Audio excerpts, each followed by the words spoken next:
Bonjour à tous et à toutes. Merci d'être avec Immigration TV Canada, la seule chaîne qui vous donne des informations venues directement de l'immigration canadienne et du gouvernement canadien. C'est aussi la chaîne qui vous accompagne dans vos démarches d'immigration vers le Canada. Aujourd'hui, nous sommes tombés sur une information que nous ne saurions passer sous le silence. C'est une information qui nous rend fiers en tant qu'immigrants et j'espère que ça va être la même chose pour vous.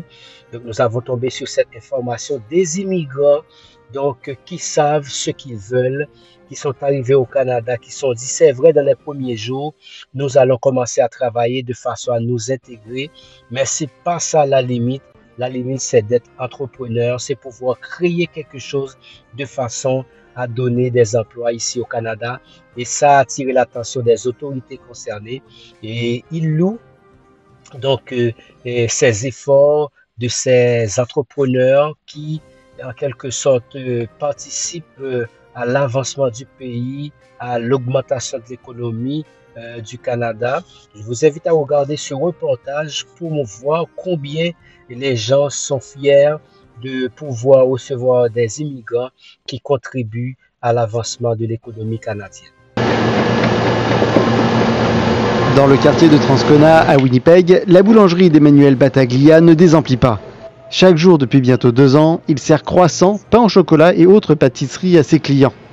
Originaire de France, il n'imaginait pas un jour investir et créer son entreprise au Canada. La réalité, c'est que j'ai jamais voulu avoir ma propre affaire. Je me suis dit un jour, à un moment donné, le stress était trop fort. On s'est dit que dès qu'on arrive, dès qu'on peut, on va avoir notre propre boulangerie. Comme ça, on n'est plus tributaire en fait du bon vouloir des patrons en fait. Donc, on a ouvert ça pour devenir les patrons qu'on voulait en fait. Comme lui, des dizaines d'immigrants francophones ont créé des entreprises au cours des 10 dernières années et la tendance est à la hausse. En 2014-2015, il n'était que 15 contre 45 en 2023-2024. L'année record reste 2021-2022 en pleine pandémie avec 65 immigrants francophones qui ont monté leur société. Alors c'est des gens qui avaient besoin d'une source de revenus. Ils étaient à la maison après réfléchir et donc ils ont décidé encore d'ouvrir des entreprises à domicile juste pour façon de rentabiliser un peu et avoir une source de revenus pendant ce temps difficile. Au total, les investisseurs ont injecté 19,7 millions de dollars dans l'économie provinciale et créé 665 emplois, selon des chiffres compilés par le Conseil de développement économique des municipalités bilingues du Manitoba. Les emplois créés sont plus souvent, je dirais 90% du temps, c'est des emplois à temps plein. Et ça, c'est quelque chose qu'on a à cœur, parce qu'on veut quelqu'un qui ait assez des bonnes heures de travail pour leur permettre de se faire un bon salaire éventuel et aussi mieux s'intégrer dans les communautés.